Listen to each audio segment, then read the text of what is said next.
አቡነ ፄዋ ለጽድቅ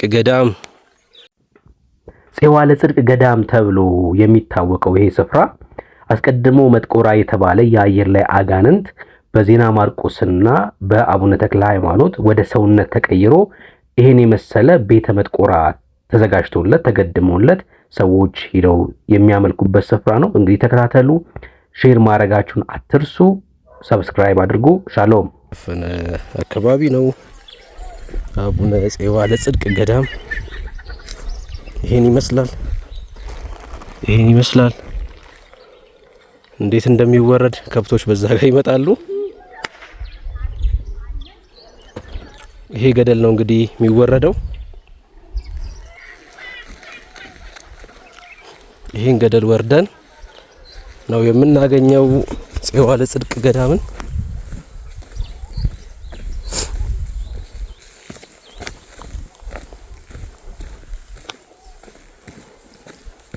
ይሄ የሚገኘው ከደነባ ታልፎ አልባሳ የሚባል ከተማ ላይ ሲደረስ ወደ ቀኝ ታጥፎ ነው የሚገባው። ወደ ቀኝ ታጥፎ ከተገባ በኋላ ይሄን አካባቢ እናገኛለን ማለት ነው።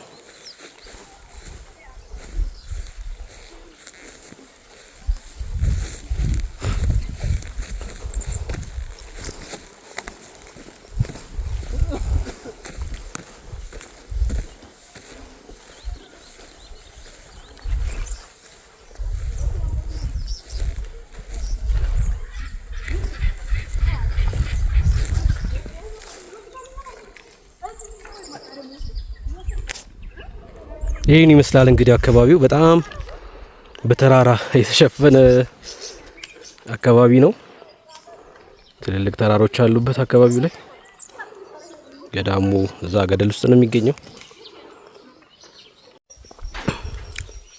ወደ ዋሻው ልንገባ ነው። አቡነ ፄዋ ለጽድቅ ዋሻ ውስጥ ልንገባ ነው። እንግዲህ እንደምታዩት ነው ስፍራውን እንደምታዩት ነው ገደሉ። እንደዚህ አይነት ገደል ውስጥ ነው ያለነው። በዛች በኩል ወደ ዋሻው እንገባለን ማለት ነው። አብረን እንጓዝ። በባዶ እግር ነው ያለሁት። አይቻልም ጫማ አድርጎ መግባት ተብለን በእግር እየተጓዝን ነው። እንግዲህ ሰውን ሳይሆን ቦታን ነው የሚቀድሱት። ለዛ ነው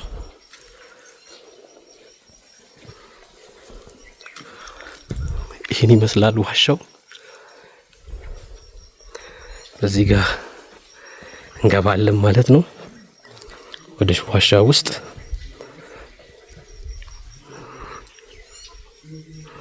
እንደዚህ አይነት የገደል ቦታ ነው።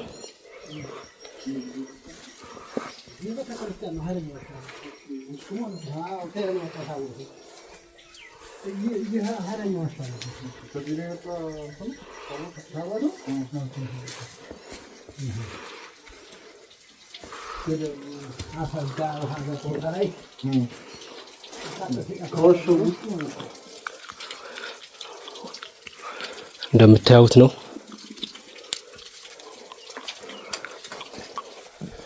እዚህ ገደል ውስጥ እንግዲህ እንደዚህ አይነት በር አለ። እዚህ ድንጋይ ውስጥ እንደዚህ አይነት ዋሻ ነው። ተመልከቱ።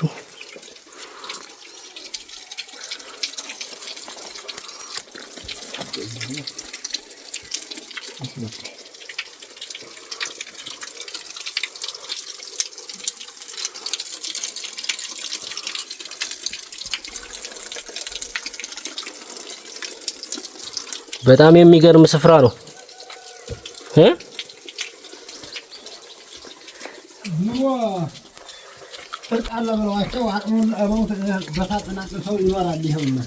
ምን ተብሎ ጥርቅ አለ ተብሎ የሞቱትን ሰዎች አጥተው በታጥን ይሆንና የሞቱ ተቀምጠው ሄደው ዱሮ የሞቱ ሰዎች ናቸው እነዚህ። አዎ ይሄ አጥናቸው ተለሙ የሀብታም አጥም ይጠርቃሉ ሲሏቸው ያን ተቀምጠው ይሄው ደግሞ ክፉ ሰሪ ነበረ ባገር ላይ እኛ እንኳን አልደረስንበትም። ያቶቻችን ሲያወሩ ከሚስቱ ጋር አንድ ቀን ሞተዋል። ይሁን ሁሉ ሰው ሲባላ ይሄውና እንደዚሁ ለታሪክ አስቀምጦታል። አዎ ይሄ ሰውዬ ማለት ነው አጽሙ ሰውዬ ጠንቋይ ኃይለኛ ጠንቋይ ነበር አሉ። እሺ በቃ በታጅቱም ጠንቋይ እሱም ጠንቋይ ናዳ መጥቶ አንድ ቀን ሁለቱንም ገደላቸው። ባልየውንም ሚስቱንም ማለት ነው። አሁን ነው ልጆቹ ምኖቹ በመጠለጃ ከረታ ፍረኛው ምኑ ድራሽን ጥፍት ያደረጉት ራሱ ብልት ወተላላቸው ከሩ ሻማው ምን እንዳለ ነበር። እግሩ ላጣ የእግሮቹ ጣት ይታያል። ያው እንዳለ የእግሩ ጣት ይሄ ጠንቋይ ነበር የሰውዬ። እነዚህ የሀብታም አጽም ነው ይሄ። ይሄ አዲስ አበባ መጥቶ ነው ከአዲስ አበባ የሀብታሞች እንዲጸድቁ ማለት ነው። በሳጥን ውስጥ ተደርጎ ማለት ነው። የሚገርም ነው። ጭንቅላትም አለ እዛ ጋር። ይሄ እንኳን ማዕበር ነበር ዱሮ፣ ከጊዜ በኋላ እየወጣ ነው እሱ። ማዕበር ነበር ዱሮ ይሄ። አሁን ዛሬ ነው ተከለከለ። በፊት መቃብር ስፍራ ስለነበር እኛም ተደረሰን ይቀበላል ሰው። ይሄ ጠንቋይ ነው ማለት ነው እዚህ ጋር የቆመው አጽም። የሚገርም ነው። የሚገርም ነው ልጅ፣ የሚገርም ነው። ጠንቋዩን የገደለው ናዳ ነው አሉኝ። እሱንም ሚስቱንም በአንድ ቀን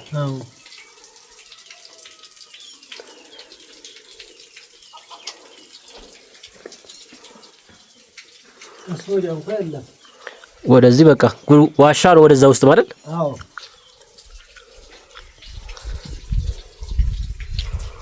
የሚገርም ነው። በጣም የሚገርም። ይሄ ሳጥኑ ግን አይከፈትም አይደል? አጽም ብቻ ስለሆነ ማለት ነው።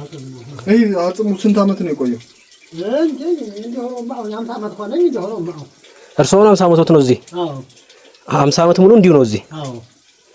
በጣም የቆየ ነው ማለት ነው።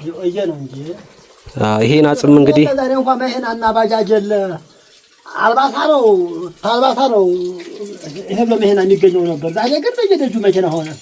መኪና ይፈልገው በባጃጅ ይፈልገው በሞተር ይከዳሉ። በሞተራው ዛሬም አባለ ያኔ መከራይቶ ነው መሄና የሚገኘው። የሚገርም 3 ቀን 4 ቀን አልባሳት አሉ። ወቁላቸው ራሳ ዞራኝ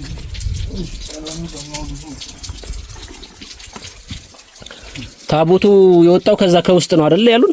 አዎ ነው። ያው ዱወደ ባለወልድ ለተባለወልድ ነው ይታጣና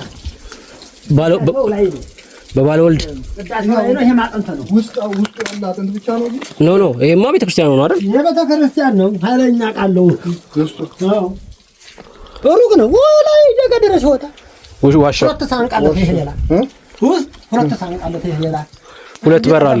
ሰፊ ነው። ስንት በር አለው? ሁለት በር አለ ከዚህ ውስጥ ማለት ነው። ትልቅ ዋሻ ነው። እንደ ኢቲሳ ተክለ ሃይማኖት ያውቁታል? አይ አላውቀውም። እዛም እንደዚህ ዋሻ አለው። አሴ እየተሰራ ይሆናል። አሁን ይሄ እንዲሰራ እነዚህ ያጽሞች ምንድን ናቸው? ይሄ የሰው አጽም ነው። ይሄ ማዕበር ነው።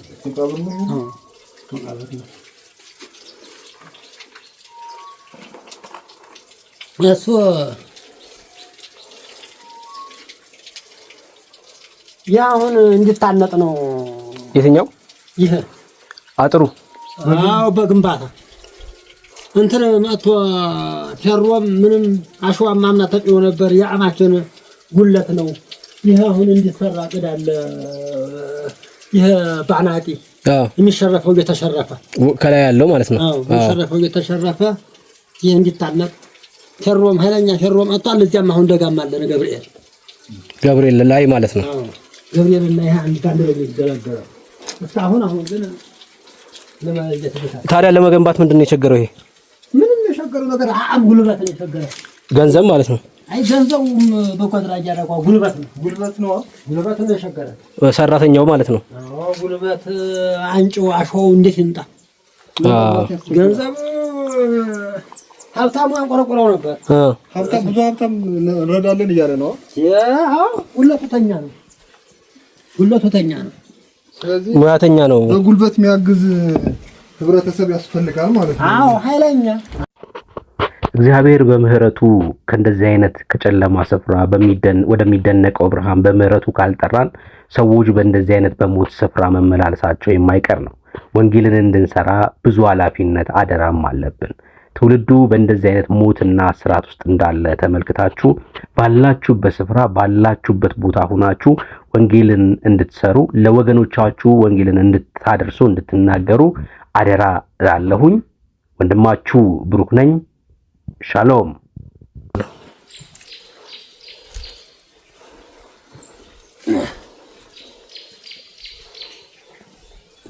አድሩ እሺ